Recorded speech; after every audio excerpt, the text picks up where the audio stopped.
Boa noite, gente. 19 horas, mudando o dia. Hoje vamos dar início à live da 37ª Maratona Internacional de Porto Alegre Unimed, versão virtual. A nossa live vai para a Unimed, Doces Guimarães, Biscoitos Orquídea, Café Três Corações e o Barra Shopping Sul. Antes de chamar o nosso convidado, eu gostaria de agradecer a todos que estão nos escutando na versão podcast, lá no Spotify ou no seu agregador de podcast preferido. A audiência vem crescendo a cada semana. Muito obrigado a vocês que estão nos escutando. E também já aproveito para pedir desculpas, porque o episódio 6 da nossa live, por um problema do próprio Instagram aqui da plataforma, nós ainda estamos tentando resolver junto ao Instagram, ele foi excluído antes de ir para o nosso feed. Então ele não entrou nem no podcast nem no YouTube. Mas hoje, se Deus quiser, a nossa live vai certinho para o YouTube e vai para o Spotify ou para o agregador de podcast que você utiliza. E vai ficar aqui também na nossa timeline. Vamos lá. Lá no YouTube é Maratona Internacional de Porto Alegre e no Spotify também Maratona Internacional de Porto Alegre, o nosso canal. Lembrar também que está se aproximando, né, a versão virtual da Maratona Internacional de Porto Alegre. Então, a partir do dia 8 de novembro, inicia a janela, agora no próximo domingo, para você correr, enviar o seu resultado, né, e aí depois receber o seu kit em casa. Então, se ainda não foi feita a inscrição, é só acessar o www.esportif.com.br e fazer a sua inscrição. Então, vamos lá, sem mais delongas, já vamos chamar o nosso convidado aqui, que é o Marcelo Avelar. O Marcelo Avelar é o atual campeão da meia maratona internacional de Porto Alegre, que ele venceu em 2019. Ele compete lá o desafio do Dunga na Disney, já venceu os 5 km, que é na quinta-feira, os 10 km na sexta, a meia maratona no sábado e correu também a maratona no domingo. Então ele vai contar pra gente bastante história referente às participações dele lá na Disney. São 78 km de quinta a domingo. Né? Ele é graduado em Educação Física, ele é pós-graduado em Fisiologia do Exercício, especializado em Biomecânica da Corrida e proprietário da assessoria Corredores da Zona Norte. Vamos chamar o Marcelo aqui, ver se ele já está nos... O nosso bate-papo. Aí temos bastante assunto com o Marcelo aí. Só ele aceitar a nossa solicitação aí, já vamos conversar com ele. Boa noite, Marcelo, tudo bem? Prazer falar contigo. Boa noite, cara. Valeu pelo convite, hein, cara. Obrigadão mesmo, hein.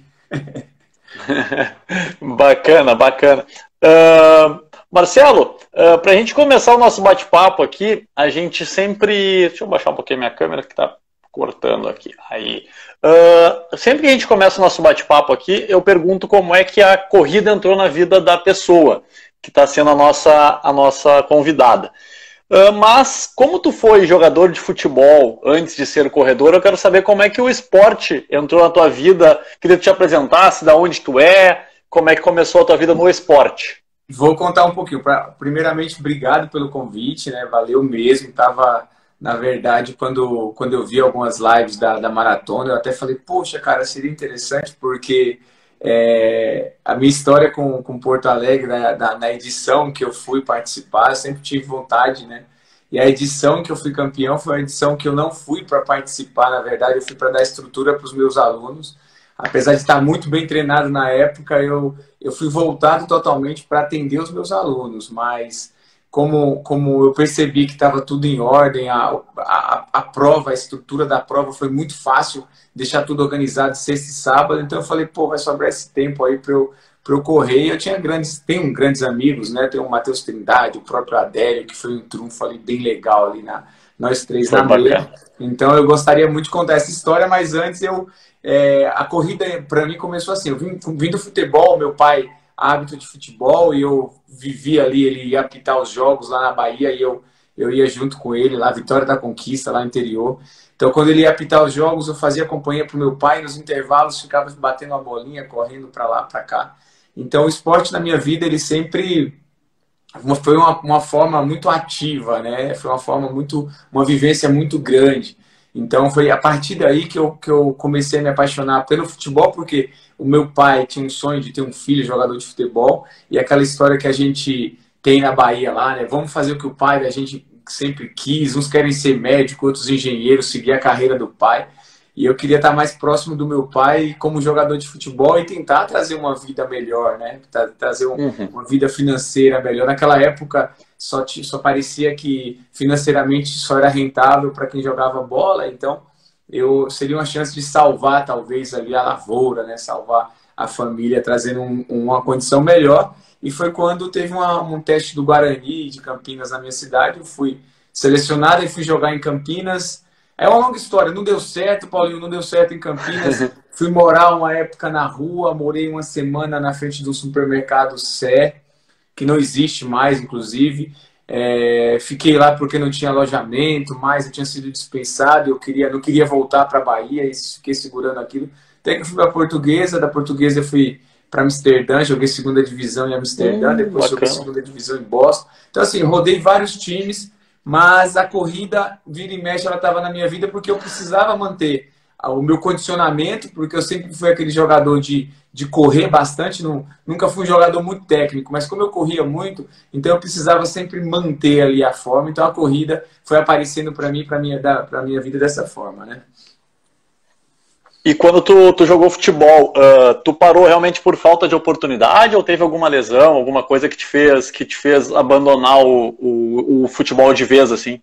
Eu tive uma lesão no joelho, uma torção no joelho esquerdo, mas não foi o fator que me tirou do futebol mesmo. O que me tirou foi a falta de oportunidade, na verdade, né? Quer dizer, a oportunidade até tinha, né, cara? Mas a dificuldade de chegar nisso, porque a gente tinha, na época, hoje eu não sei como que é mais, mas a gente tinha alguns empresários que dominavam um pouco o mercado do futebol. Você podia até ser um bom jogador, mas se você não tivesse uma pessoa diferente do mundo da corrida, que depende unicamente de você, não existe essa história de empresário, não existe essa história toda. Ou você corre ou você corre. No futebol, algumas pessoas que não tinham muita técnica ou muita força, mas tinham um empresário que indicava esse cara e queria ver esse cara jogar e crescer. E esse empresário tinha uma influência muito grande.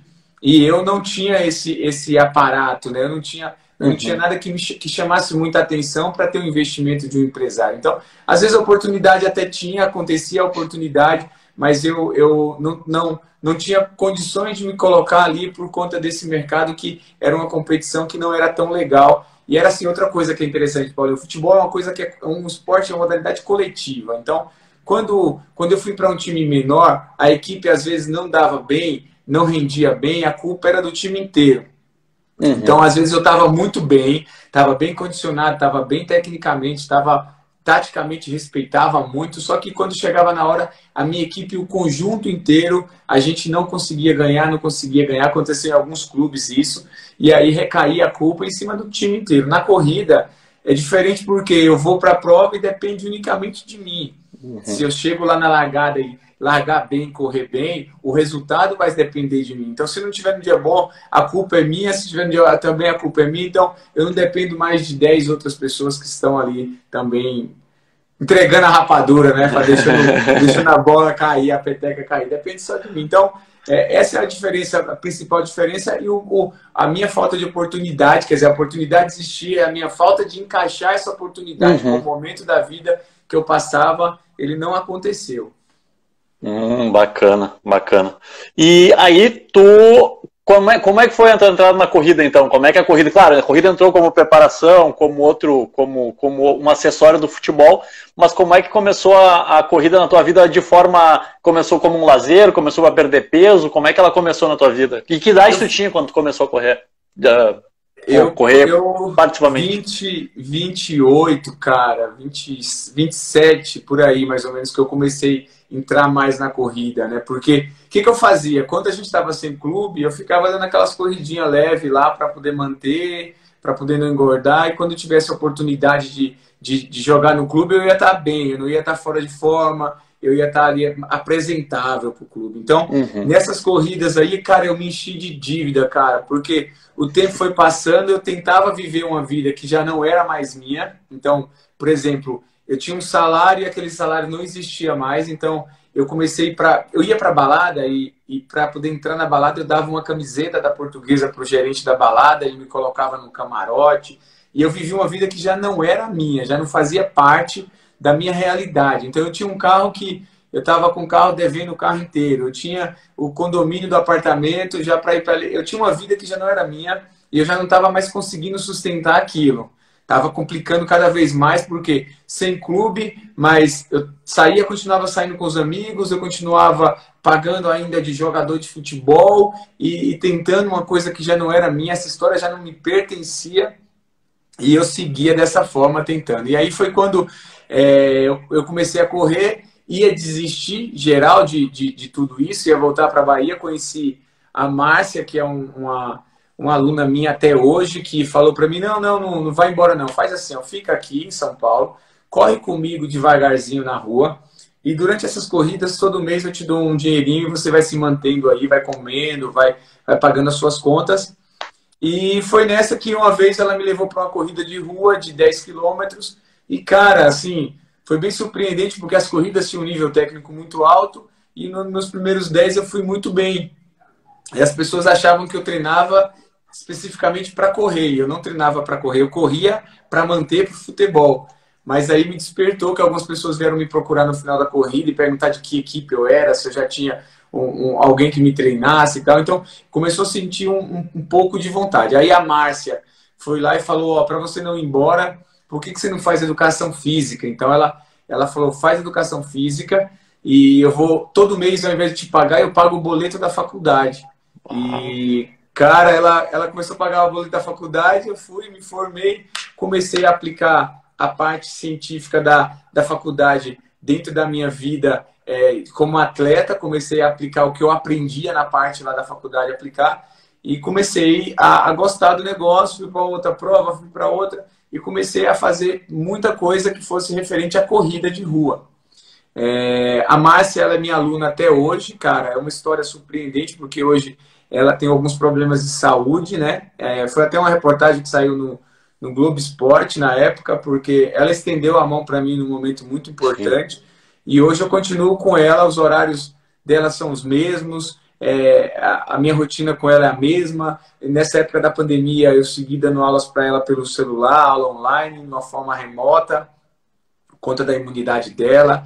Então, a gente segue junto até hoje. E aí, essa história, eu e ela, e essa história na corrida, ela tem muita coisa de superação. Não questão de vitimismo, porque eu nunca me posicionei como vítima de nada disso aí. Uhum.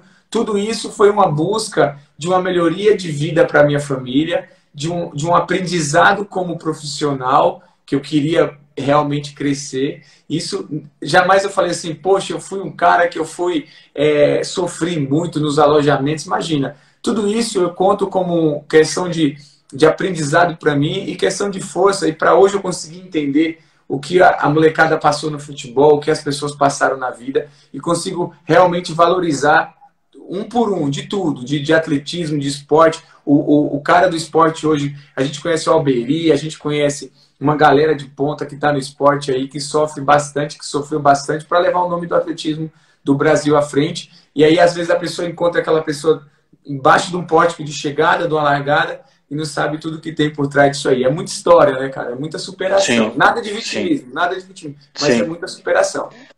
A questão do atletismo no Brasil, realmente, o cara, para ser atleta profissional, entre aspas, né, do atletismo no Brasil, o cara tem que ter muita força de vontade, porque não tem aquele incentivo que tem em outros países, né? Por exemplo, temos aí, ele estava olhando a live aí, por isso que me lembrou, o Paulo Paula, né, que é nosso, que tem índice olímpico já para o ano que vem, e ele mora em Portugal, treina em Portugal, né, porque não tem condições de competir, treinar e viver no Brasil como um atleta um atleta profissional, né?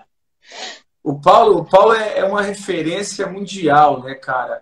Os gêmeos, né? Eu acompanho o Paulo, acompanho essa galera toda, o Giovanni dos Santos, o Dani Chaves. A gente tem a qualidade de atletas assim de alto nível, mas é uma pena essa galera ter que se desdobrar às vezes para trabalhar, estudar e treinar. É uma pena, porque eu entendo que profissional de alguma área, de qualquer área, ele tem que se dedicar exclusivamente para aquele trabalho. Uhum. As outras coisas passam a ser hobby. Um cara como o Paulo não pode ter a corrida como hobby e tem que se desdobrar para ter uma renda saindo de outros lugares. Sim. Então, assim, e depois esse brasileiro, é o cara que vai lá no Mundial, que vai no PAN, e às vezes consegue um resultado bom, ou não consegue, e a galera vai na cabeça dele e fala, perdeu pro americano, perdeu para não sei quem. Mas olhe por outro lado, olhe pela estrutura que os caras têm, olha pela forma que esses caras são tratados, porque eu garanto para você que os nossos atletas, o atleta brasileiro, se ele tivesse um pouquinho mais de pessoas que pudessem olhar pelo esporte, o nosso potencial é bem maior do que um monte de atleta aí que se julga muito forte, mas o cara vive daquilo, Paulo. O cara acorda, vai treinar. Sai do treino, tem massagem e fisioterapia. O cara sai da fisioterapia, tem um segundo período. O cara sai do segundo período de treino, tem fisioterapia, massagem, descanso. Aí tem a janta, o cara dorme cedo, o cara vive para aquilo, tem uma aposentadoria daquilo, tem uma condição de vida muito boa, que ele não precisa se preocupar com as outras coisas. O brasileiro, cara, por isso que eu falo assim, quando um brasileiro chega e consegue qualquer resultado, qualquer que seja, só de chegar lá, eu já fico assim, sou fã de todos eles, porque o cara passou muito para estar ali, cara. A gente tem um ultramaratonista aqui no Brasil, que é o João, um menino novo de Santos, que foi para o Japão.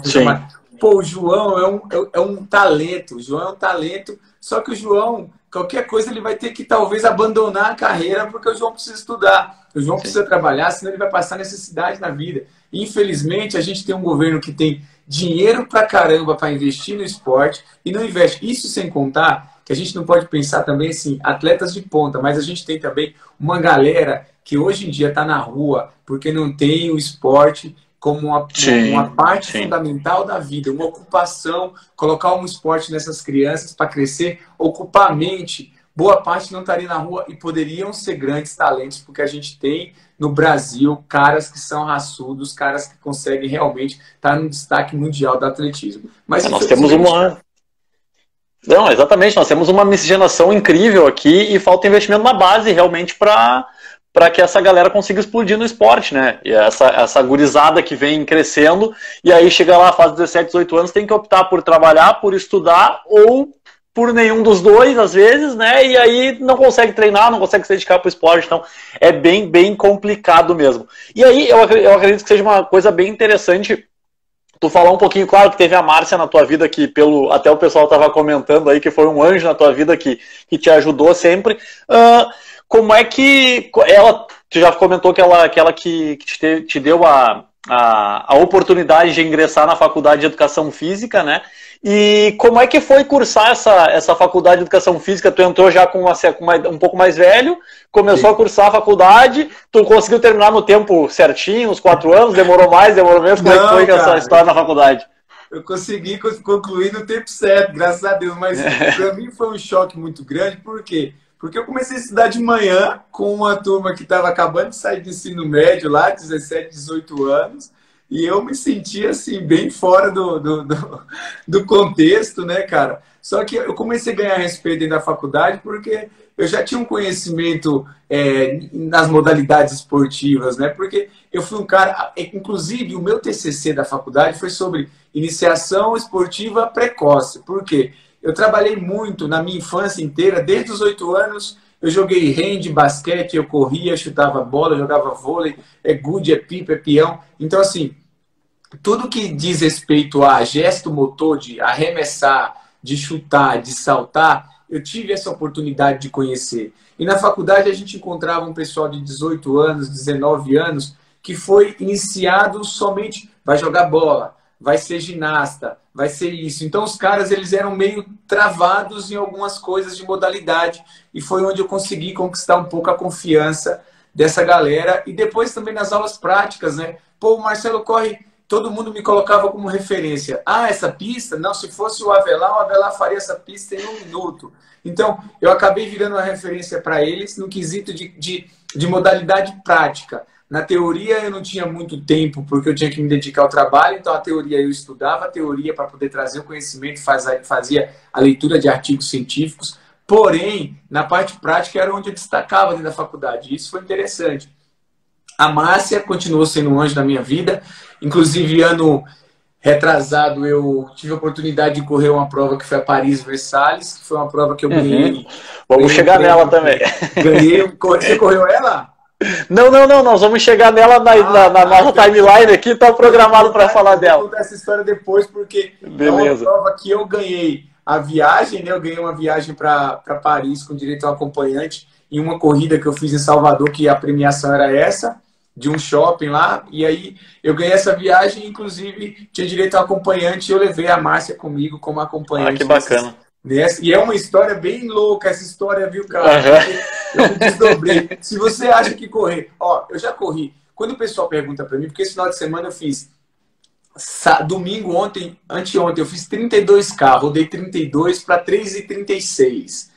Ontem eu rodei mais 12. Semana passada eu fiz 5 mais forte. O pessoal me pergunta muito assim, o que você gosta de correr? O que você corre, finalmente? Cara, eu gosto da corrida. Se você me colocar para correr 5 hoje, me pedir 5 ali na faixa dos 15 minutos, eu vou fazer os 5. Se você me colocar para fazer uma maratona semana que vem, eu vou estar pronto para fazer uma maratona. Se você me colocar para uma meia, eu vou estar pronto para fazer uma meia. Porque eu sou um cara que eu mesmo prescrevo meu treino, e como eu sei que eu não vivo da corrida em si para poder ter premiação na corrida e tenho que me preparar como um atleta profissional para aquela determinada prova, uma prova-alvo, e descansar e colocar a energia toda lá, eu treino para tudo. Eu treino para o que acontecer, eu treino para os meus amigos, eu treino para a corrida de 5, para de 10, para de 21. Eu treino justamente para me sentir bem e para ter a oportunidade de mostrar, inclusive, para as pessoas que quem gosta da corrida, independente da modalidade... Eu fui vice-campeão da ultramaratona de Bertioga Marizias, com 75 quilômetros. Eu fiz 5 horas e 41, cara. Eu fiz 5 horas e 41, 75 quilômetros, sem parar. Minha primeira ultra que eu fiz, treinei para aquela ultra, e eu consigo ir dos 5 aos 75 num curto período de tempo, justamente por conta dessa minha dedicação e por conta de manter os treinos ali com um volume realmente, um volume que oscila, mas um volume de qualidade. Sim, eu ia até, essa era a próxima, estava na nossa pauta aqui. Tu é um atleta. Vamos falar da assessoria. Como é que nasceu a Corredores da Zona Norte? Como é que tu deu início a essa atividade também na tua vida? Corredor da Zona Norte, que eu tô até tendo que mudar o nome quase assim, botar só CZN, porque a gente nasceu na Zona Norte de São Paulo e hoje eu já tô com a base na Zona Oeste, Zona Sul, Zona Leste, tô na Zona Sul de Recife, tô na Zona Norte de Recife. Então uma ideia minha que era realmente atender as pessoas da Zona Norte de São Paulo, que é onde eu moro. Ela cresceu muito, hoje a gente tem aí 500 alunos, e como ela cresceu bastante, eu tenho alunos de alguns lugares que hoje falam assim, por exemplo, Recife, a maior quantidade de alunos, 90 alunos, é da Boa Viagem é Zona Sul. Então, como é que eu justifico corredores da Zona Norte na Zona Sul? Então, algumas pessoas me indagam muito, pô, mas corredor da Zona Norte tem que ser na Zona Norte. E a Zona Norte de Recife é o Parque da Jaqueira. A gente tem hoje em dia lá um grupo que cresceu bastante, mas a gente tem esse lance aí. A ideia começou desse jeito. Olha como tudo na minha vida, independente de religião, como tudo na minha vida tem um porquê. E por que eu sou um cara tão determinado. Para tudo que eu vou fazer, eu me entrego totalmente. Eu dava uma aula na minha época de estagiário numa academia. E essa academia me colocou para dar uma aula na esteira, uma aula de corrida na esteira. Então essa aula já tinha acontecido há algum tempo e não tinha rolado muito. Aí me puseram assim numa fogueira, tipo, tenta salvar essa aula porque você gosta de corrida e as pessoas vão gostar de você. Então eram 5 esteiras, 5 pessoas correndo e eu falava, inclina, corre mais rápido, devagar, respira, pisa assim, pisa assado. Então era uma aula de corrida, uma aula prática. E aí começou com 5 pessoas. Eu percebi que as pessoas todas, dentro da faculdade, eu entendi que a corrida é muito individual. Independente da mecânica de cada um, não existe uma forma certa de correr. Existe a forma menos errada de correr, a forma mais econômica. Então eu aprendi isso. Eu aprendi que não dá para comparar o Kipchoge com o Avelar em forma alguma, a mecânica. Eu não tenho que tentar correr igual. Eu tenho que ser o Avelar, só que um Avelar econômico, um Avelar inteligente, que use a técnica da corrida a meu favor. E aí eu comecei a aplicar esse meu conhecimento nos alunos. Então, como eram 5 indivíduos, eu comecei a analisar quem pisava mais longo e falava, você está pisando muito amplo, pisa um pouquinho mais perto de você, que essa amplitude da passada, você está aterrissando muito longe do seu centro de gravidade.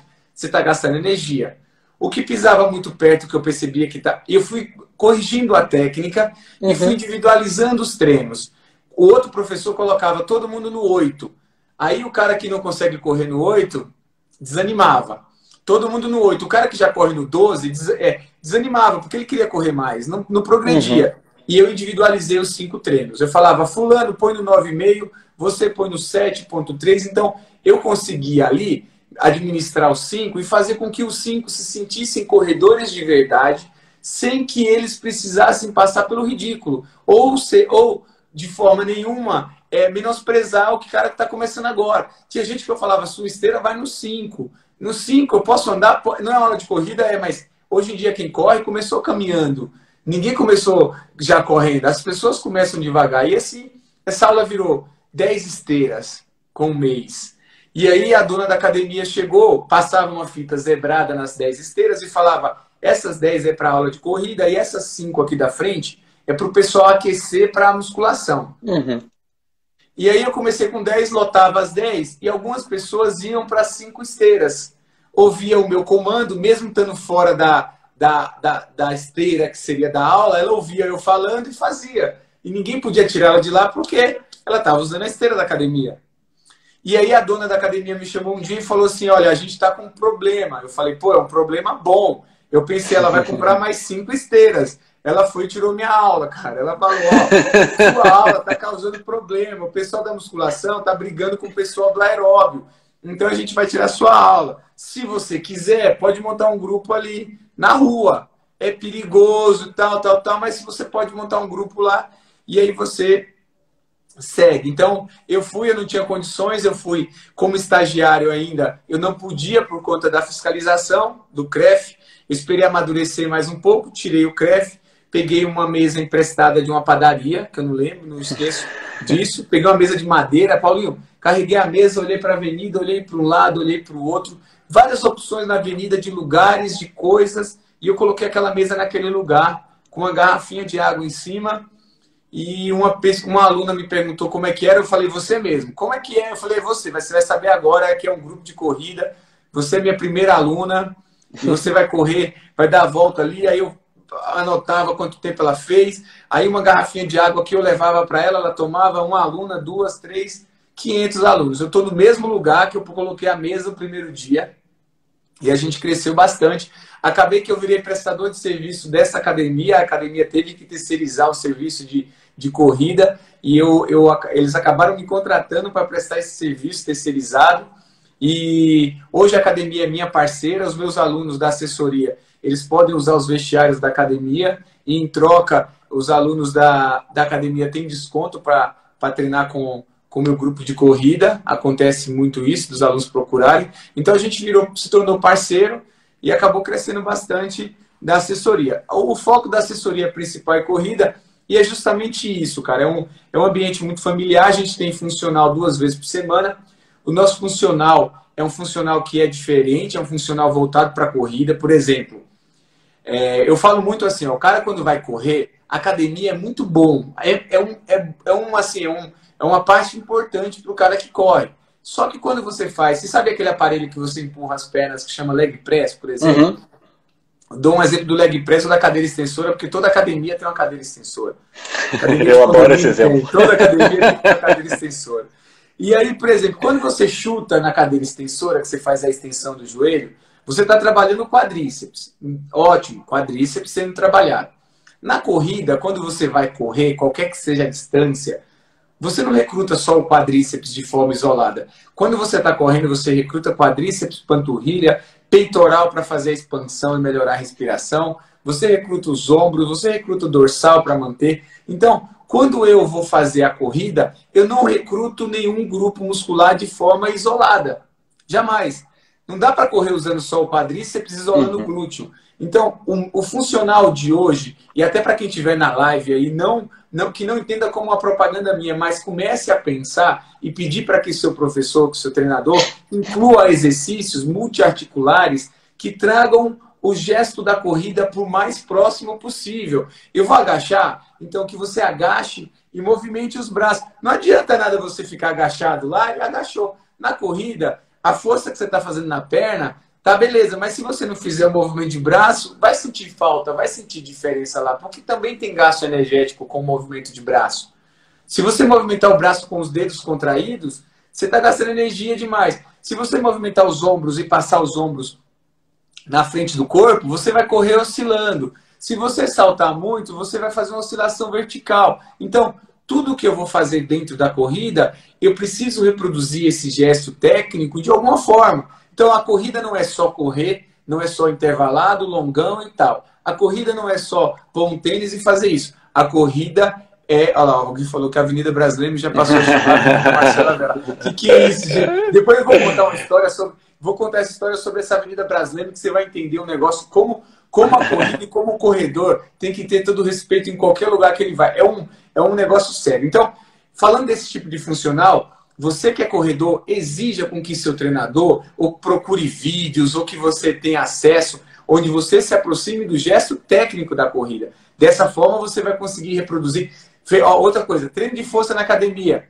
3 de 15, 4 de 12. Quanto que eu devo fazer se eu sou corredor? Aí você começa a entender. Se eu sou corredor de longa distância, eu preciso de resistência muscular localizada. Então, eu tenho que chutar lá aquele negócio 50 vezes, com pouca carga. Se eu sou corredor de potência, eu tenho que pôr carga e chutar 5 vezes. Eu tenho que adequar o meu treino de força à modalidade que eu pratico para que não tenha erro. Outro erro, o cara não treina braço, cara. Aí, ó, o Zé Neto tá no meu colo aqui dormindo, cara. Eu quero mostrar os exercícios, mas o Zé Neto cochilou aqui. Isso é porque ele é fitness e ele é muito ativo. Então, ele é fitness e ativo, né, Zé?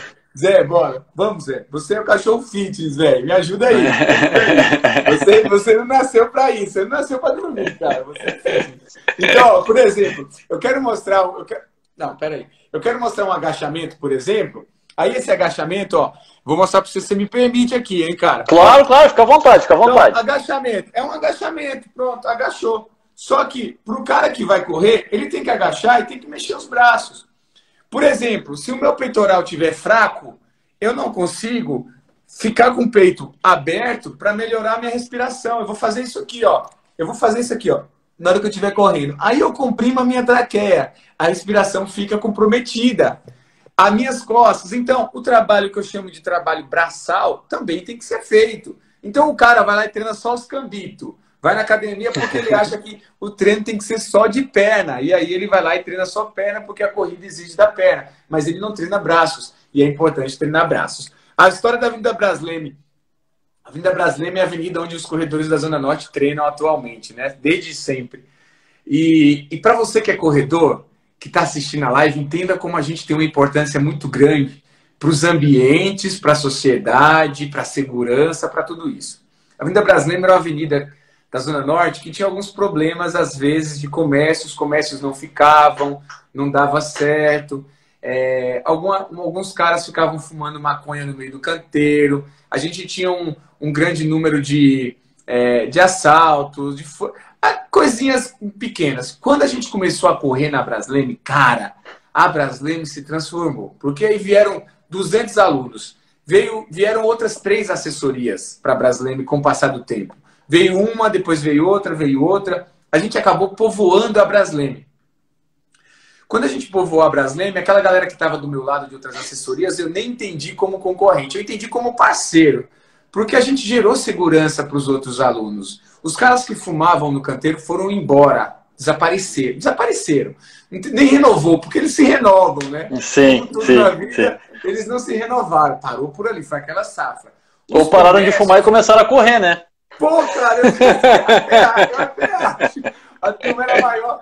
Cara, os comércios da região começaram a apoiar mais ainda. Os caras começaram a procurar a gente para colocar a marca na camiseta e tal. Porque os alunos se tornaram clientes. Então, ele saía do treino, tomava um café na padaria. Ele saía do treino, passava na Copenhagen para comprar um chocolate. Ele lavava a roupa na lavanderia de lá. Então, ele chegava para treinar, deixava a roupa lá e ia treinar. O outro deixava o carro para abastecer no posto e ia treinar. O outro deixava para lavar. Então, o comércio da região ficou lindo, cara. Ficou bonito. Vieram outros comerciantes, vieram outras assessorias, os alunos interagem. O cara, quando vê um cara hoje de camiseta lá na Brasleme amarela, antes dele mexer com a menina ou mexer com alguém, ele tem a certeza que junto com essa pessoa de amarelo tem mais umas 200 ali por perto. Então ele pensa muito bem duas vezes. O cara da camiseta verde da Zetrec, que é o Zeca, o Carlos Melo daqui, a Etienne também. A Zetrec montou na Braskem uma base. Então, a gente trouxe uma segurança maior, de forma que ninguém entendeu o outro como concorrente. A gente trouxe uma segurança maior para todo mundo. A sociedade, o comércio melhorou, a prefeitura começou a enxergar melhor a região, limpou. Então, você que é corredor que está na live, imagine que você traz todos esses benefícios para a sua região quando você se encontra com um grupo, quando você sai de casa, quando você vai correr. É um benefício para si e para a sociedade, para a comunidade. Isso é muito importante, Paulinho. Muito, muito bacana, muito, muito bacana. Assim, ó, Marcelo, o papo tá excelente, a galera tá adorando aqui os comentários, tá cheio da galera dando risada, a galera tá curtindo muito a nosso bate-papo. Assim, ó, nós já estamos com 36 minutos e nós não falamos da Disney ainda. Da Disney, cara. Eu vou te contar a história da Disney, porque assim, ó, a Disney, eu quando pequeno tentei um visto para ir. Tudo na minha vida, você vai dar risada, tudo na minha vida tem uma história desgraçada por trás. Olha o sofrimento, né, cara? Isso não mudou, não. Tudo que eu vou conseguir, tudo que eu vou conquistar na vida é um sofrimento desgraçado. Nada na vida de ninguém é fácil, né, cara? Mas na minha vida tem um sabor. Por isso que talvez eu dê valor a cada amanhecer da minha vida, a cada dia que eu acordo, cara. Eu levanto numa disposição porque eu penso assim, falo, Deus, como... Eu já tive traumatismo craniano quando eu tinha 12 anos de idade. Eu bati a cabeça numa pedra e eu podia ter morrido ali mesmo. Mas não por isso que eu agradeço. Eu agradeço porque eu tenho pessoas ao meu redor que são boas. As que não são boas, eu tenho a oportunidade, talvez, de mostrá-las que elas podem ser boas. E as que já são boas, elas ainda podem melhorar. Então, toda vez que eu acordo com a missão de cuidar de mim e de cuidar de quem está ao meu redor. E a Disney, na minha infância, minha família é muito pobre, eu cheguei, ó, eu trabalhei em circo, eu fui auxiliar do equilibrista do circo para depois virar palhaço do circo. Eu trabalhei no cinema, onde o cara colocava uma lâmpada, uma caixa de madeira, a gente desenhava o filme num plástico e rodava e a lâmpada projetava. A minha mãe fazia a pipoca desse circo para vender no intervalo. Eu vendi cerveja no carnaval, eu vendia geladinho, por aí vai. Então, tudo foi muito sofrido. E eu, nessa época, eu tinha um sonho de conhecer a Disney lá na infância, e eu tentei o visto no meu passaporte. E o meu visto foi negado, porque os caras falaram, pô, o que o vendedor de cerveja vai fazer na Disney e tal? Talvez seja uma oportunidade dele não voltar mais de lá. Então, aquelas histórias que as pessoas acham que a gente vai fazer, não que eu não quisesse ficar lá. Né? Deixar de vender cerveja para trabalhar lá, eu não estou mentindo. Mas o objetivo era realmente conhecer a Disney e eu não tive essa oportunidade. Então, quando surgiu, as portas foram abertas para correr na Disney pelo nosso querido Adriano Bastos, que é o cara que é o maior campeão da Disney, o cara que a gente tem todo o respeito, o cara ganhou 8 vezes a maratona da Disney, então são incontáveis vezes, e é o cara que abriu a porta para todos os outros brasileiros. Giovana, Fredson, Marcelo, Vanilson, o Daniel, seja lá quem for brasileiro, o Zé Heraldo, todos os brasileiros que pisaram na Disney e tiveram sucesso, eles têm aí o Adriano Bastos como o cara que abriu as portas e fez a história da Disney. E eu fui para a Disney em 2016 para conhecer a Disney e participar do desafio. Eu treinei para os 5, 10, 21 e 42 e o meu sonho era pelo menos ganhar... O meu primeiro sonho era conhecer a Disney. Depois era ganhar pelo menos os 5. Se eu ganhasse os 5, eu já ia estar fazendo história, porque eu conhecia a Disney ganhando os 5. Então eu fui para lá, 2016, que são aquelas medalhas dali. Deixa eu ver se eu consigo virar para te mostrar as medalhas de 2016, cara. 2016 foram... aqui, essa dali, ó. 2016 foram essas daqui, ó. O Pluto, 5, 10, tal, 21, 42, tal. Beleza. Então eu fui para lá e ganhei os 5. Então, pô, já o Brasil é Marcelo Avelar na Disney, não sei o quê, não sei o quê. Era o ano que o Adriano Bastos talvez estivesse encerrando a carreira dele.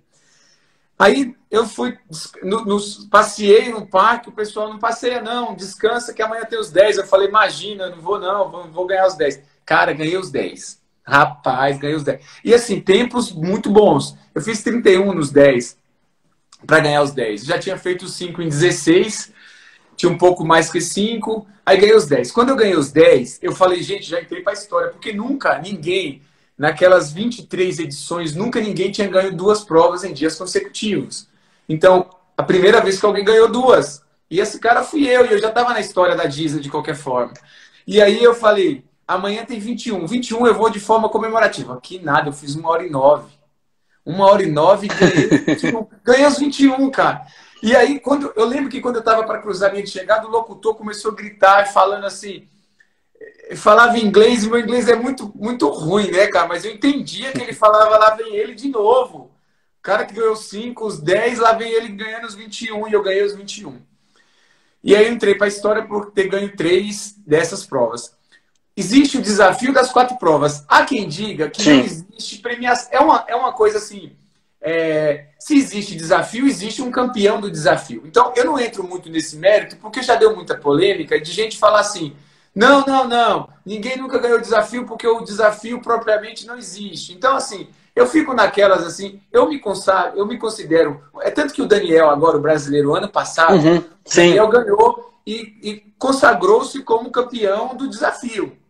Então, não é um desafio criado pelo Marcelo Avelar, é o desafio da Disney que o nome leva, Challenge, que leva Desafio do Domingo. Então, tem o do Pluto e o do Pateta. Sim. Tem o do desafio do Pateta. Tudo que é desafio, existe um campeão. Tudo que você desafia, existe um campeão. Se não existe um campeão, talvez, no papel, ou não existe, para mim, eu sou um campeão só de ter ido lá. Então, para mim, isso já é válido. Então, ganhando os 3, ganhei as 3. Na maratona, cheguei junto com o Adriano Bastos, que foi o 7º da maratona. Ele foi o 8º, eu fui o 7º. Não sei, chegamos juntos. Não lembro a classificação agora. Chegamos juntos com a bandeira do Brasil.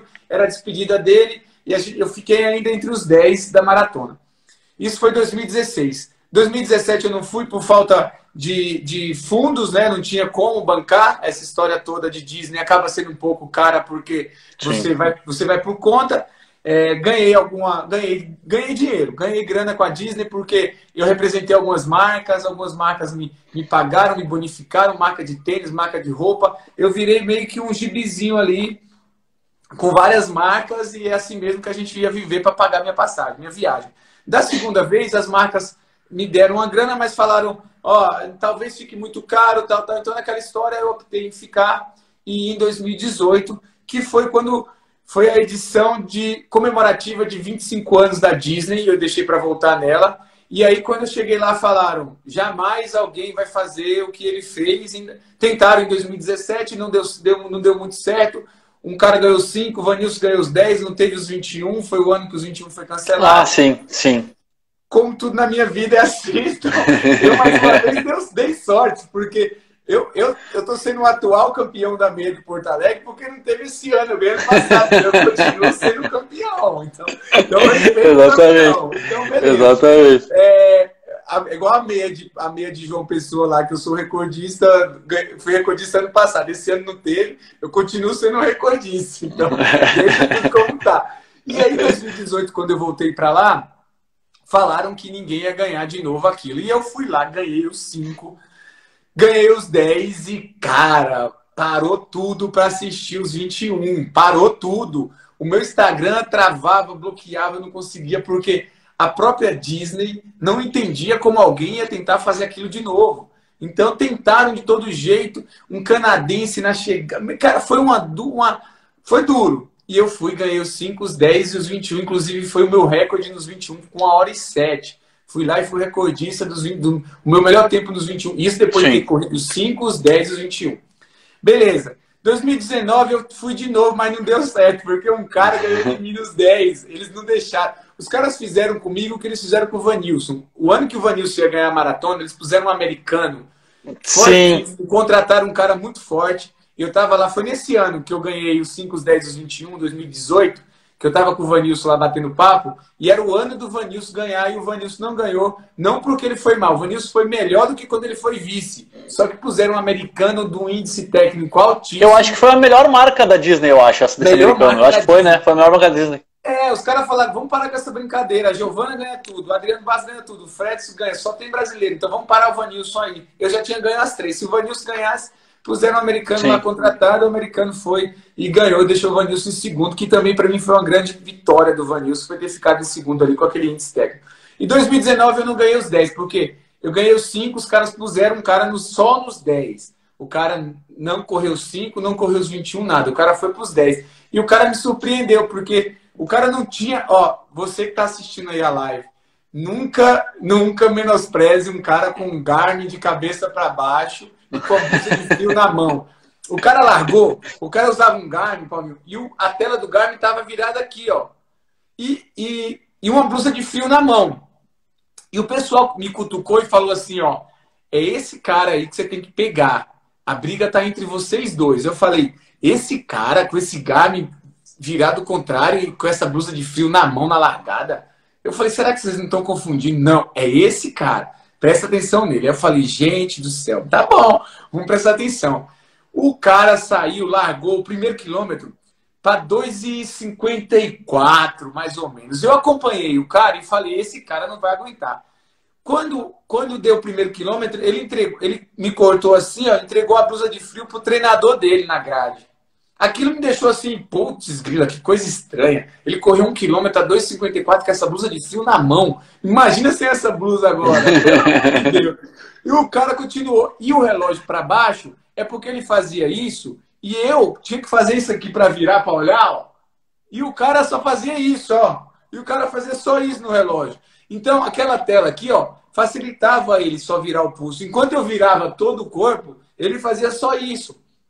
O cara fez 3, 4... Aí, quando eu vi, o batedor foi indo embora pro cara. Não dei mais conta de segurar o cara. No outro dia, eu ainda tinha 21. Eu falei, não vou atrás desse cara, não. O que me resta é o batedor voltar, aquela luz de misericórdia da moto voltando para me falar, ó, você é o primeiro, o outro cara quebrou.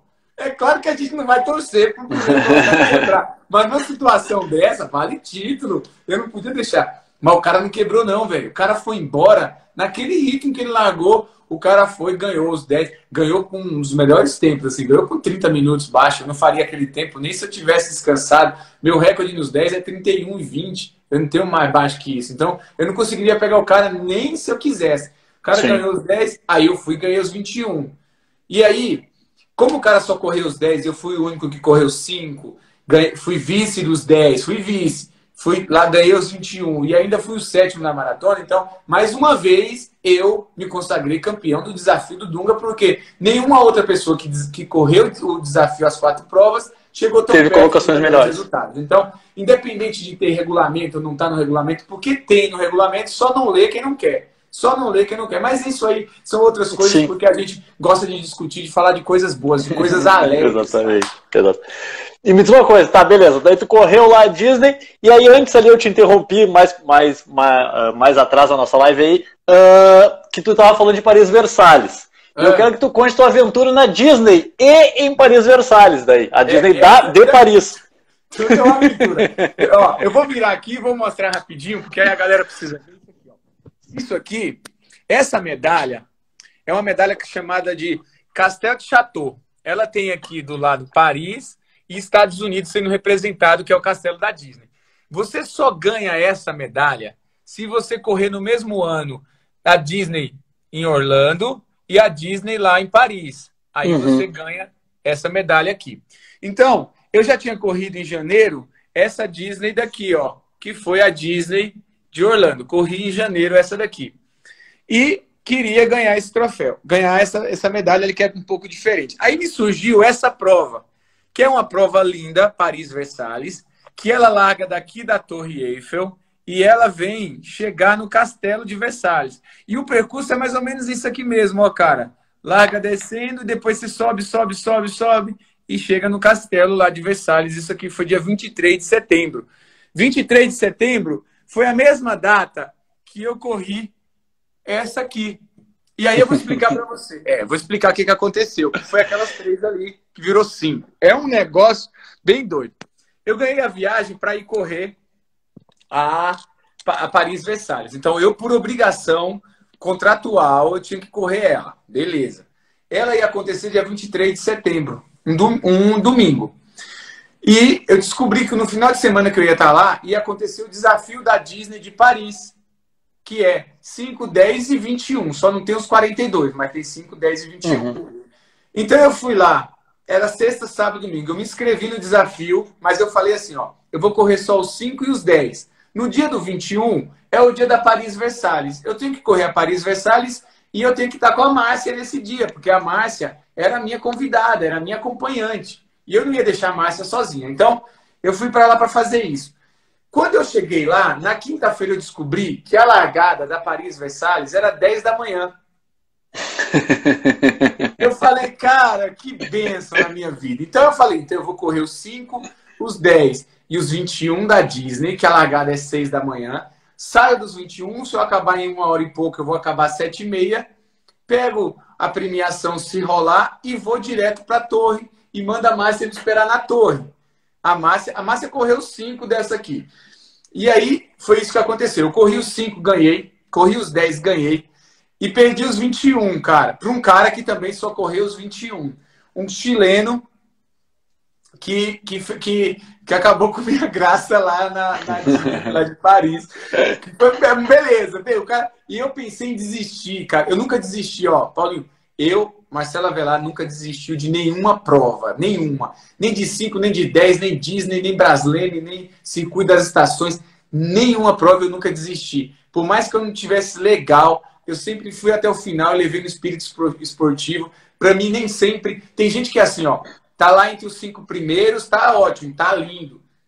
Perdeu uma posição, não tá conseguindo acompanhar o pelotão, põe a mão na perna, vai pro canto, não vou me desgastar. Cara, para mim, o esporte, a corrida, é até o final. Eu preciso me divertir até o final. O momento é meu, independente do que vai acontecer. O pódio, o título, ser campeão, isso é consequência do seu dia, da sua preparação. E foi isso que aconteceu. O cara ganhou. Eu pensei em desistir no meio da prova para poder... Eu pensei porque eu tinha um motivo. No quilômetro 11, quando eu errei uma rotatória no quilômetro 11, eu estava liderando. O legal foi que os staffs da prova, eles riram da minha cara. Ao invés de me ajudar, eles estavam rindo de mim, porque eu passei direto na rotatória e não era para lá. Quando eu decidi voltar, o cara emparelhou comigo e me passou.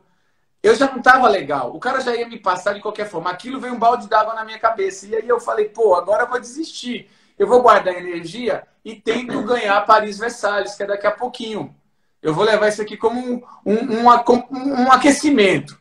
Só que aí, cara, quando eu vi que o terceiro e o quarto estavam vindo para cima de mim e que o outro estava perto, eu falei, sabe, eu vou tentar mais um pouquinho, nem que eu chegue até um posto médico, porque eu não estava me sentindo também muito bem. Eu vou até um posto médico. E aí eu falei, vou correr mais uns 2 quilômetros. Aí corri, passou, melhorei, me deu vontade de novo. Eu falei, eu vou completar. Mas nessa de completar, o cara me passava e eu passava o cara. O cara me passava e eu passava o cara. O terceiro colocado ficava me passando. E aquilo virou um negócio na minha cabeça. Eu falei, esse cara não vai ficar até o final junto comigo. E aí eu fui vice-campeão. Cheguei, corri, pedi para acelerar o pódio. Falei, gente, acelera esse pódio para poder eu ir embora. Contei minha história, mostrei o número de peito na minha mão. E aí os caras aceleraram o pódio, deram a premiação. Tirei foto, entrei num transfer que eu já tinha combinado com uma mulher chamada Adriana, que é de uma empresa de turismo lá, que é uma brasileira. A Adriana me pegou na porta, me deixou na torre. E eu falei para a Márcia, ó, se der a largada, corre do seu lado direito que eu te encontro. E aí eu larguei lá no povão, não me preocupei em largar em elite, era da elite, eu não larguei em elite. Eu queria me divertir e comemorar aquele momento com uma pessoa que me ajudou tanto. Então eu falei, corre do lado direito. E ela foi correr do lado direito e eu larguei atrás, não sabia onde ela estava naquela multidão, fui seguindo a Márcia até encontrar ela. Encontrei um monte de brasileiro que falava assim, nossa, eu tô passando o Avelar, ultrapassei o Avelar, fazer live. Virou uma festa. Encontrei ela, a gente concluiu a prova juntos, foi uma festa maravilhosa e é inesquecível. Então, corrida e esporte é isso aí. A Paris-Versalhes são 16 quilômetros, né? Foi mais 16, né? 16 quilômetros. Então, nesse mesmo dia eu corri 21, depois 16. Eu corri depois 16 para 7 aí. Só pra aquecer lá, tava friozinho em Paris. Tava frio, cara, tava frio pra caramba. Então, cotovelada na costela ainda lá. Marcelo, assim, ó, nós temos só mais 5 minutinhos pro Instagram nos cortar aqui. Infelizmente, né, porque nós vamos ter que fazer um volume 2 aí, porque tem muita conversa, tem muita pergunta cara, pra te fazer aí.